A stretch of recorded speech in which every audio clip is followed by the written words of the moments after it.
Bismillahirrahmanirrahim. Assalamualaikum warahmatullahi wabarakatuh. Alhamdulillahirrahmanirrahim. Wala hawla wala quwata illa billahil aliyil azim. Amma ba'du. Alhamdulillah, pada pagi hari ini saya mendapat tugas, yaitu untuk living hadis atau mini research, membahas tentang wabah pada sekarang ini yang kita alami, yaitu wabah virus COVID-19 atau corona yang saat ini masih bergejolak, ya. Nah, di sini sebelumnya saya memperkenalkan diri. Nama saya Abdul Rozak, NIM 3219019, mata kuliah Filsafat Islam yang diampu oleh Dr. Imam Hanafi, MAG. Nah, sini saya sebenarnya akan bahas dulu pada awalnya virus itu. Pada awal tahun 2020 ini di dunia dikejutkan dengan sebuah virus atau wabah. Nah, pertama kali itu 2020 yang disebut sebagai wabah virus corona atau bisa disebut dengan COVID-19 yang menginfeksi hampir seluruh warga di dunia.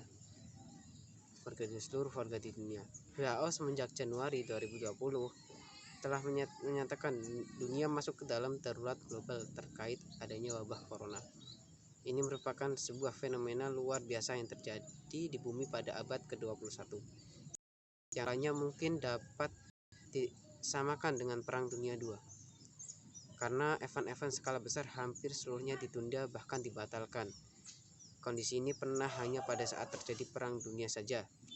Tidak pernah ada situasi lainnya yang dapat membatalkan acara-acara tersebut yang terhitung mulai tanggal 19 Maret 2020 sebanyak 894 orang terinfeksi virus corona yang meninggal dunia dan pasien yang telah sembuh sebanyak 83.313 orang.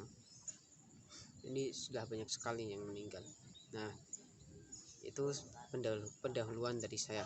Nah, sekarang itu kesimpulan hasil wawancara dari yang saya wawancarai. Jadi rata-rata yang saya wawancarai ya seperti dia lebih pengetahuannya seperti Ustadz, akan tapi dia juga masih bingung, ya kan, untuk semua itu. Jadi saya ambil kesimpulan saja, ada yang bisa menjawab, ada yang tidak. Jadi saya ambil kesimpulannya. Yang pertama kan, apakah pandemi corona buatan manusia atau Allah? Penjelasannya, pandemi COVID bisa jadi dibuat-buat oleh manusia, entah apa sebabnya ya. Dan bisa jadi memang ada atau nyata Allah yang menciptakan. Nah, ini jawaban juga yang masih banyak yang kayak gini, kan, umumnya itu bingung.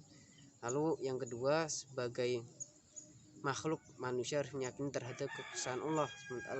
Segala hal yang terjadi di alam semesta adalah dengan seizin Allah, tak terkecuali pandemi COVID. Nah, ini termasuk berarti dia meyakini bahwa COVID itu karena Allah SWT. Nah, lalu yang pembahasan kedua, tahukah adanya hadis Nabi yang menjelaskan tentang penyakit menular taun atau corona? Bila tahu, intinya hadisnya bagaimana? Di sini ada hadis dan Al-Qur'annya. Pertama, hadis sahih riwayat Bukhari dan Muslim. Nah, saya bacakan. Qala Rasulullah sallallahu alaihi wasallam, at-ta'un ayatul rijsi betalam ayatul rijsi betalallah azza wa jalla bihi nasan min ibadihi fa idza sami'tum bihi fala tadkhulu alaihi wa idza waqa bi ardin wa antum biha fala tafirru min. Rasulullah sallallahu alaihi wasallam bersabda, taun atau wabah penyakit menular adalah suatu peringatan dari Allah Subhanahu wa taala untuk menguji hamba-hambanya dari kalangan manusia. Maka apabila kamu mendengar penyakit itu berjangkit di suatu negeri, janganlah kamu masuk ke negeri itu. Dan apabila wabah itu berjangkit di negeri tempat kamu berada, jangan pula kamu lari daripadanya. Hadis riwayat Bukhari dan Muslim dari Usamah bin Sa'id. Lalu dari surat ayat 60 Allah SWT berfirman, A'udzubillahi minasyaitonirrajim. Wa qala rabbukum ad'uni astajib lakum innal ladzina yastakbiruna min ibadati sayadkhuluna jahannam dakhirin. Artinya dari Tuhanmu berfirman,